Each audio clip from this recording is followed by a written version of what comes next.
Kesabaran adalah akhlak mulia yang dengannya setiap orang dapat menghalau segala rintangan.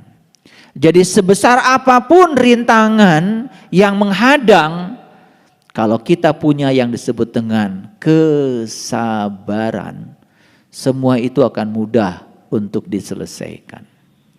Itu sebabnya kalau kita masuk pada Quran, ya, itu di Quran surat Al-Baqarah, ya, ayat yang ke-45 kita lihat, ya.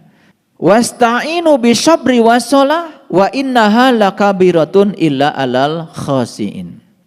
Jadi cara minta tolong yang paling bagus kepada Allah itu cuma dua. Satu sabar, dua sholat. Jadi sabar itu sebetulnya sebuah metode. Sholat juga suatu metode. Metode untuk minta tolong kepada Allah. Tentu saja sholat itu tingkatannya sangat beragam. Mulai tingkatan syar'i sampai tingkatan yang hakiki. Ya, sholat pada tingkatan hakiki sebetulnya bukan lagi sembahyang. Karena kalau sembahyang itu yang disembah dengan yang menyembah itu masih ada jarak. Jadi kalau dalam bahasa Arab, sholat itu sendiri artinya adalah peleburan. Sholat itu sendiri adalah penyatuan. Dari kata waslat artinya adalah peleburan.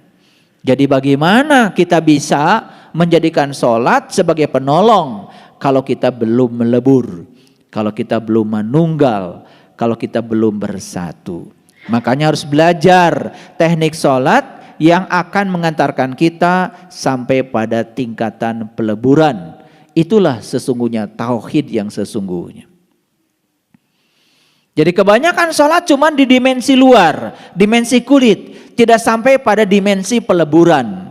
Akibatnya apa? Hanya terjebak oleh rutinitas. Akibatnya sholat yang syar'i itu menjadi beban. Aduh, belum sholat. Giliran sudah sholat, alhamdulillah sudah sholat.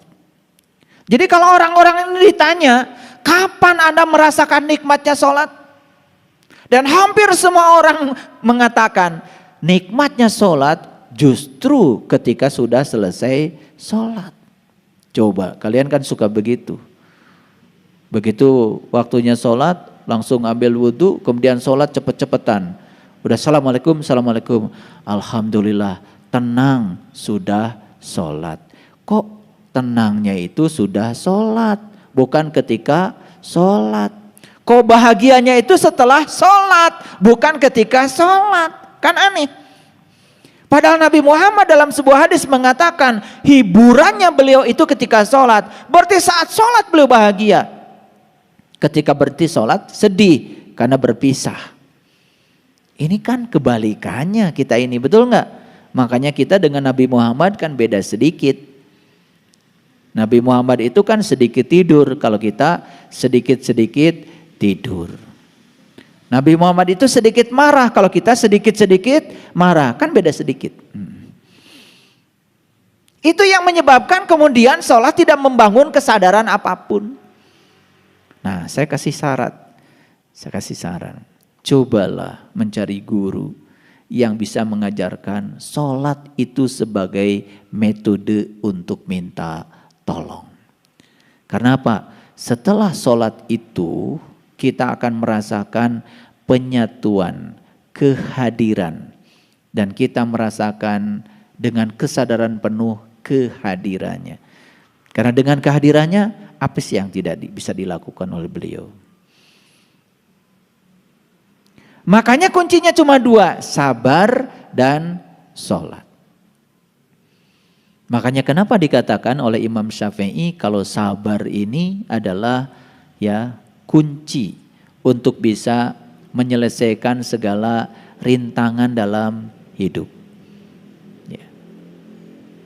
Mungkin punya pengalaman dengan ini. Nah, makanya di ayat yang ke-46 kemudian Allah menyatakan ya alladzina yadunnuna annahum mulaqu rabbihim wa annahum ilaihi rajiun. Jadi sabar dan sholat itu tidak bisa dilakukan sebagai penolong kecuali bagi orang-orang yang sudah khusyuk. Dan siapa orang yang khusyuk dalam sholatnya? Allah menyatakan orang yang sudah bertemu. Alladzina yadunnuna annahum mulaqu rabbihim wa annahum ilaihi rajiun. Orang yang meyakini kalau dia akan bertemu dengan Tuhannya dan dia akan kembali kepada Tuhan. Jadi jelas, khusyuk dalam sholat berarti bisa mengingat kepada Allah. Syarat sahnya ingat cuma satu, tahu yang diingat. Bagaimana bisa ingat kepada Allah kalau kitanya belum tahu? Itu kuncinya. Ya, baik. Kita balik lagi ke sini, ya. Kemudian, ya, yang berikutnya, ada nggak di ruangan ini sahabat yang belum pernah mendapatkan kesulitan dalam hidup? Ada nggak? Ada nggak? Saya kira nggak ada ya. Sepakat ya? Semua dalam perjalanan hidup ini pasti pernah mendapatkan kesulitan. Setuju nggak? Oke. Yang kedua pertanyaan saya, pada saat kita mendapatkan kesulitan, coba perhatikan, ada nggak yang mau mendekat kepada kita? Begitu seseorang dilantik jadi pejabat X, berkerumun tuh semut. Dan begitu tahu dia tidak terpilih lagi di periode berikutnya, hilang tuh semut.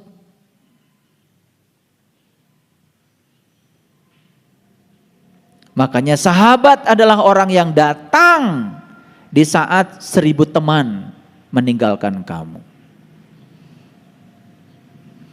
Jadi sahabat itu adalah orang yang datang satu-satunya di saat 1000 temanmu meninggalkan kamu. Itu bedanya teman dengan sahabat. Tetapi tahu nggak, ketika kita sedang kesulitan, kenapa sih orang-orang meninggalkan kita?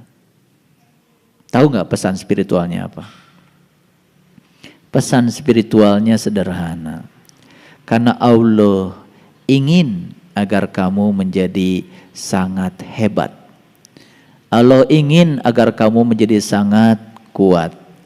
Allah ingin agar kamu bisa bangkit dengan kakimu sendiri.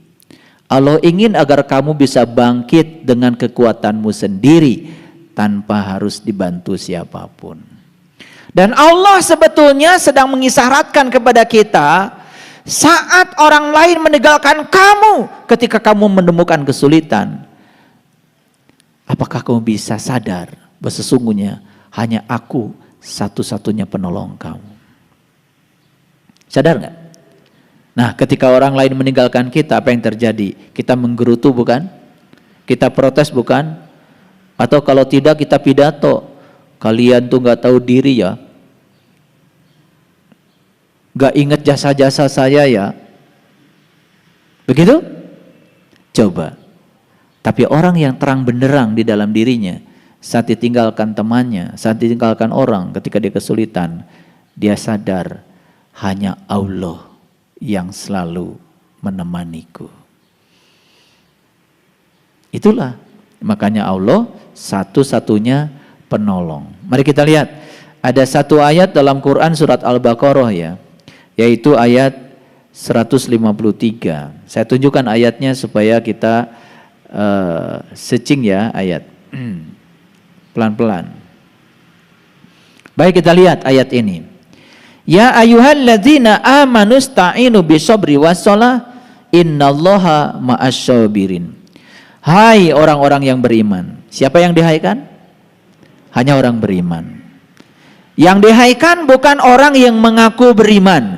Yang dihaikan adalah orang yang beriman. Apa berikutnya?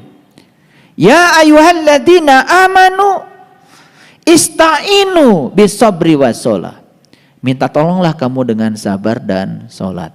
Jadi yang bisa sabar dan sholat menurut ayat ini hanyalah orang yang beriman. Yang mengaku beriman gak bisa. Karena orang yang mengaku beriman kan juga, percayanya juga, keyakinannya juga masih diragukan. Dia yakin kepada Allah, tidak tahu dan kenal kepada Allah. Nah, makanya di sini dikatakan innallaha ma'asyabirin, sesungguhnya Allah hanya beserta orang-orang yang sabar. Jadi saya tanya sekarang, sebetulnya siapa orang sabar itu? Siapa? Innallaha ma'asyabirin. Siapa orang sabar? Orang yang selalu beserta Allah. Itu orang sabar. Pernah nggak dapat definisi sabar setegas ini? Selama ini kan sabar, yang sabar ya, yang sabar ya.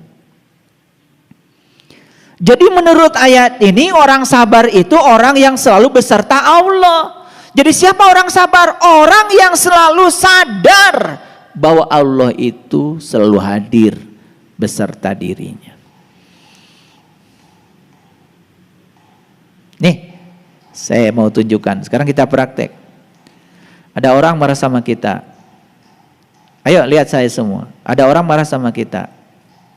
Apa yang kita lakukan? Apa yang kita lakukan selama ini? Balik marah kan? Okay.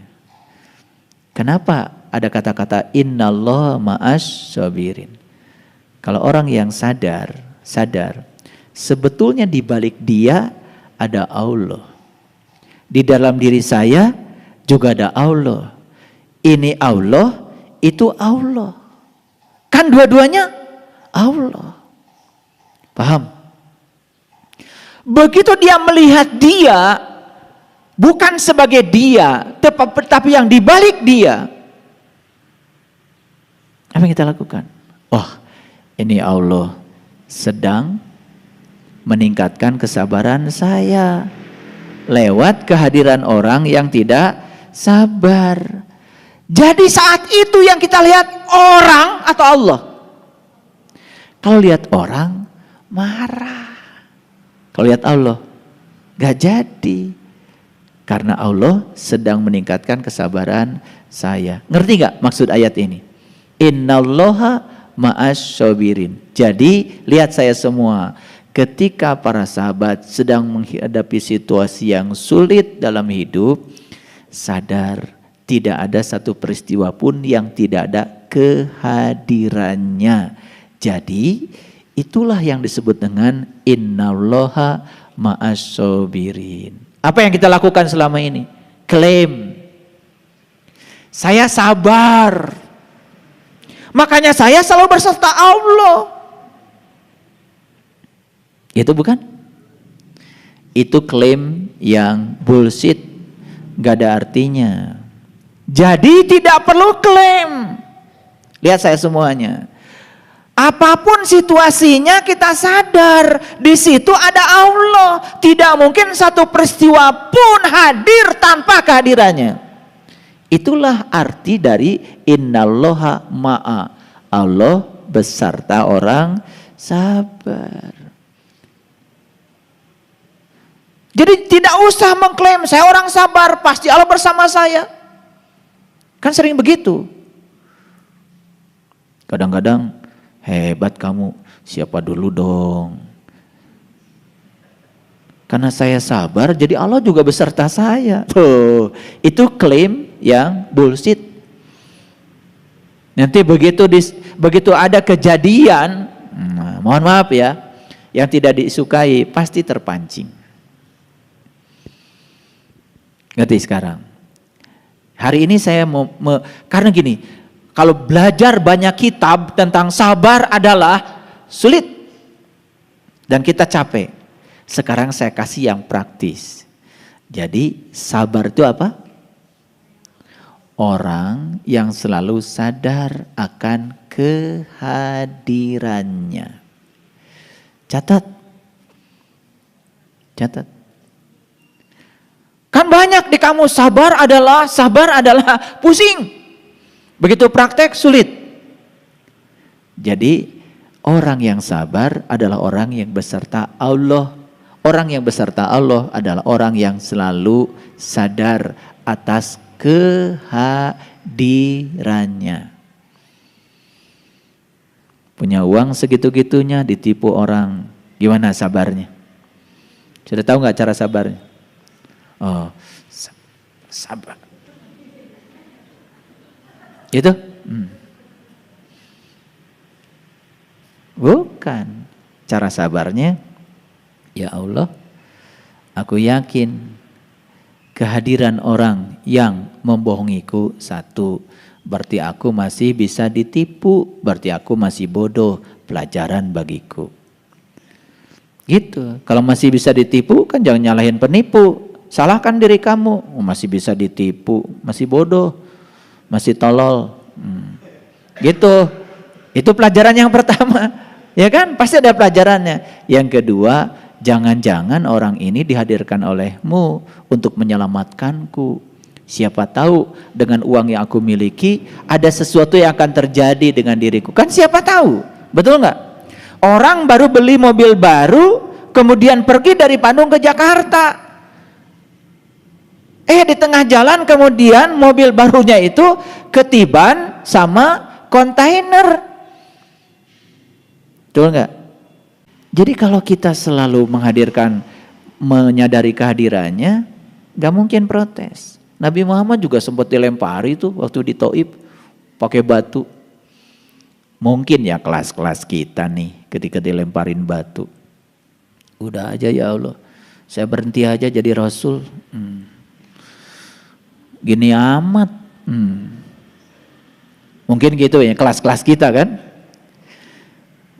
Tapi Nabi Muhammad saat itu apa? Karena kesadaran dengan kehadiran Allahnya selalu saja nancep. Turun ayat. Wa ma romaita id romaita walakinnallaha roma. Hai Muhammad, sesungguhnya yang melempar bukan dia, yang melempar aku. Jadi kesadaran Nabi itu kemudian ditegaskan oleh ayat itu. Roma itu bahasa Arab, artinya melempar. Makanya sudah jadi nama kartu remi. Kamainya dilempar-lempar, plek, plek, plek, plek, gitu. Itu dari bahasa Arab itu. Makanya di Madinah ada namanya Jabal Rumat. Jabal Rumat itu katanya gunung tempat Nabi Muhammad melempar anak panah. Itu disebut Jabal Rumat. Ya. Kalian sering main kartu remi? Ditanya, kenapa ini kartu namanya remi? Nggak tahu, betul nggak? Itu dari bahasa Arab itu, artinya kartu yang dilempar, namanya kartu remi. Wama romaita, Roma remi, itu melempar. Baik, lanjutkan dulu. Catat dulu. Jadi siapa orang sabar? Orang yang sadar dengan kehadiran Allah. Kalau bahasa Qur'annya, innallaha ma'a syabirin. Allah beserta orang yang sabar. Siapa orang yang sabar? Orang yang selalu merasa beserta Allah. Coba deh praktekkan ilmu ini sekarang. Begitu pulang dari sini, ya, selalu sadar dengan kehadiran Allah. Bebaskan pikiran kita dari jebakan benar dan salah. Bebaskan. Mulai kalian bisa senyum menghadapi kehidupan. Gak ada baik buruk terhadap dalam hidup. Gak ada benar salah. Itu produk dari pikiran kita. Semua yang terjadi, terjadilah. Kemampuan kita untuk bisa menerima apapun apa adanya jadi lebih mudah. Kelihatan gak sabarnya? Bakal kelihatan. Ini ngerti gak sampai sini? Ngerti? Oke.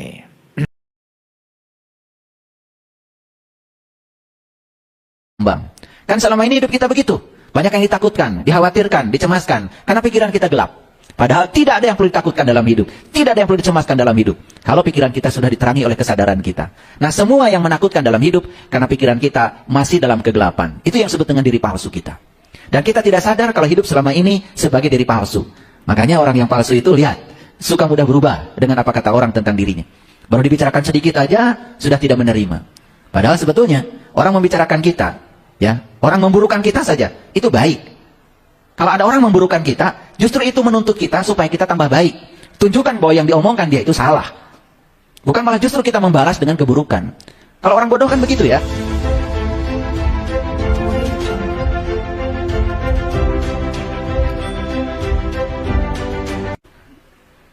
Oleh karena itu hari ini kita akan berbicara satu rahasia yang luar biasa yang akan saya bagikan. Dan semoga semua yang hadir di sini, termasuk yang mendengarkan di channel YouTube saya, di seluruh dunia pokoknya, semoga intuisi yang saya bagikan ini bisa membangun kesadaran baru. Karena hari ini kita akan berbicara bagaimana cara semesta melihat identitas diri. Bagaimana cara semesta melihat identitas diri. Dan cara semesta melihat identitas diri akan berlanjut dengan bagaimana cara semesta memperlakukan kita. Jadi kita akan diperlakukan oleh semesta tergantung identitas diri kita yang dikenal oleh semesta. Ternyata semesta itu melihat identitas diri kita bukan apa jenis keyakinannya, bukan siapa namanya, bukan asalnya dari mana, bukan keturunan siapa, tapi semesta melihat identitas diri kita berdasarkan energi, frekuensi, dan vibrasi yang kita miliki. Nah, kira-kira itu kajian kita hari ini. Oleh karena itu, mari kita puji Allah bersama-sama membaca hamdalah. Alhamdulillahirabbil alamin. Mari kita awali kajian ini bersama-sama memohon ridho dan berkah Allah. Semoga Allah meridhoi, memberkahi, sekaligus membuka pikiran kita seluas-luasnya. Karena pikiran yang terbuka pasti akan menyelamatkan. Oleh karena itu, jangan sampai pikiran kita tertutup. Karena pikiran yang tertutup itulah sumber penderitaan. Pikiran yang tertutup itulah sumber segala kehinaan yang akan kita rasakan dalam kehidupan ini. Oleh karenanya, mari kita sapa asma Allah dengan kelembutan dan cinta. Ya Allah, bukakanlah pintu pikiranku agar ilmu yang hendak Engkau sampaikan kepadaku hari ini membuka semua ketertutupan batinku, membuka ketidakjujuranku, memporak-porandakan semua kebodohanku, kesombonganku, keakuanku. Mari kita sapa asmanya dengan membaca basmalah. Bismillahirrahmanirrahim. Saya akan mengawali kajian ini dengan menyampaikan satu pernyataan penting yang ini sering diulang-ulang oleh saya.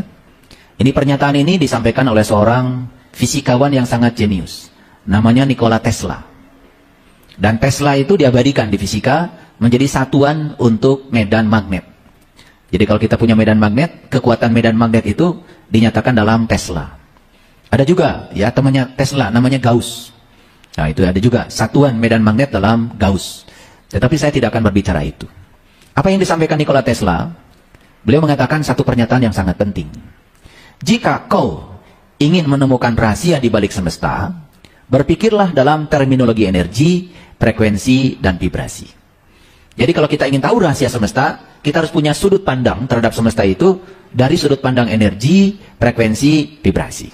Saya jelaskan satu-satu ya, supaya orang awam juga bisa mengerti. Apa sih energi? Energi itu kemampuan untuk melakukan usaha. Karena kita punya energi, maka kita bisa beraktivitas. Sumber energi banyak. Yang pertama, sumber energi terdapat di makanan. Karena makanan yang kita santap, awalnya itu berwujud materi. Nasi materi, jagung materi, kedelai materi. Ya toh? Semua yang disantap oleh kita itu wujudnya adalah materi. Kemudian dikunyah oleh mulut kita, dilumatkan di lambung kita, dan ternyata setelah itu tubuh kita menjadi berenergi. Jadi artinya ketika materi dilumatkan, maka materi akan menghasilkan energi. Bapak Ibu datang ke sini pasti ada yang pakai sepeda motor, ada yang pakai mobil, pasti beli bensin toh. Bensin itu wujud utamanya materi. Tapi ketika dibakar di ruang bakar, ternyata energi yang dibakar bisa memutarkan roda ban kita, bisa memutarkan roda sepeda motor kita. Cuman kita kadang-kadang tidak berpikir sejauh itu. Pokoknya kalau sudah beli bensin, yang penting mobil jalan. Tapi mekanisme dari bensin bisa sampai memutarkan ban itu nggak pernah dipikirkan gimana caranya. Makanya kalau orang lain itu kan mencipta, ya. Menciptakan di mobil itu ada yang namanya piston, bahasa sederhananya seher ya, ada ring seher, ada ruang bakar ya, ada karburator kan gitu. Sehingga bensin ini dioplos dengan udara, masuk ke ruang bakar, dikompresi. Setelah dikompresi tekanan tinggi dibakar.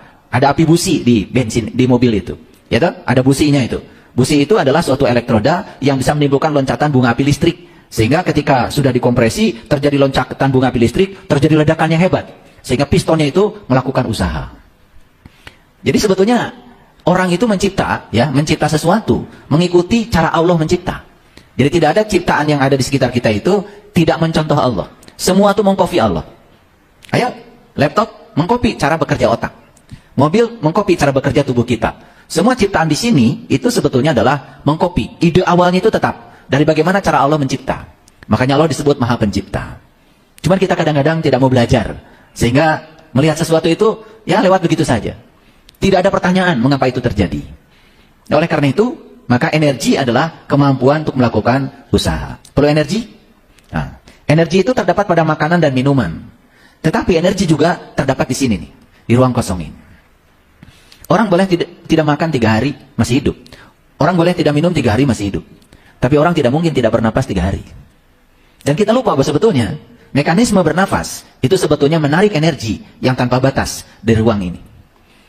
Dan ruang kosong ini meliputi seluruh semesta. Dan ternyata semesta yang tanpa batas itu ya, jumlah ruang kosongnya itu 99,99%. Lebih banyak ruang kosongnya daripada isinya. Dan kita semua bergerak di ruang kosong. Bumi bergerak di ruang kosong, matahari bergerak di ruang kosong, mobil bergerak di ruang kosong, betul? Pesawat bergerak di ruang kosong. Dan semua makhluk hidup dari ruang kosong. Makanya kalau sahabat-sahabat kita di Bali menyebut ruang kosong ini adalah kecerdasan semesta tanpa batas. Kenapa? Coba, kita naruh bunga di pot, kan di ruang kosong. Sudah, setelah ditaruh bunganya, kita cuma nyiram aja, bunganya tumbuh. Lama-kelamaan menghasilkan bunga yang sangat indah. Bagaimana ruang kosong ini mengkreasi sehingga timbul bunga yang indah? Bagaimana ruang kosong ini memadukan tanah, air, api, udara, dan sinar matahari sehingga membentuk bunga-bunga yang bagus? Pernah nggak berpikir seperti itu?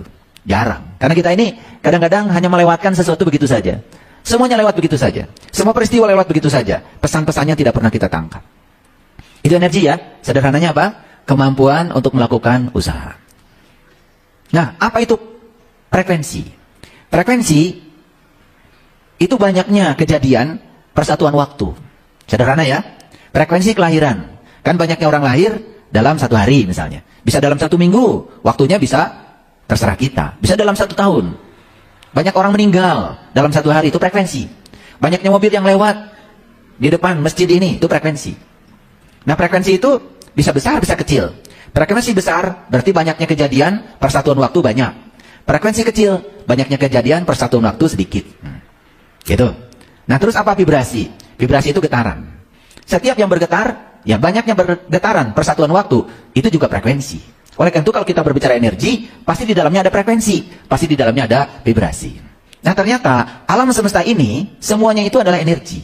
Tubuh kita energi, batu energi, batu bara energi, semua yang bersifat materi energi. Air energi juga. Coba, gara-gara ada air mengalir, maka bisa memutarkan turbin. Turbin digerakkan oleh air, bisa memutarkan dinamo. Karena dinamo bergerak oleh air, maka dinamo menghasilkan listrik. Listrik kan energi. Setelah datang ke rumah kita butuh energi. Sekarang ibu-ibu udah males ya melembutkan bumbu-bumbu pakai cara tradisional. Semuanya mau pakai blender, betul nggak? Iya. Ibu-ibu sekarang ya ingin bikin jus aja pakai blender, betul nggak? Mengeringkan rambut dulu ya berjemur, sekarang udah males pakai kipas. Itu kan semua energi. Dan tidak ada pergerakan kipas kalau tidak ada energi. Jadi hari ini kuliah kita agak berat nih ya, agak berat. Tetapi saya coba sederhana.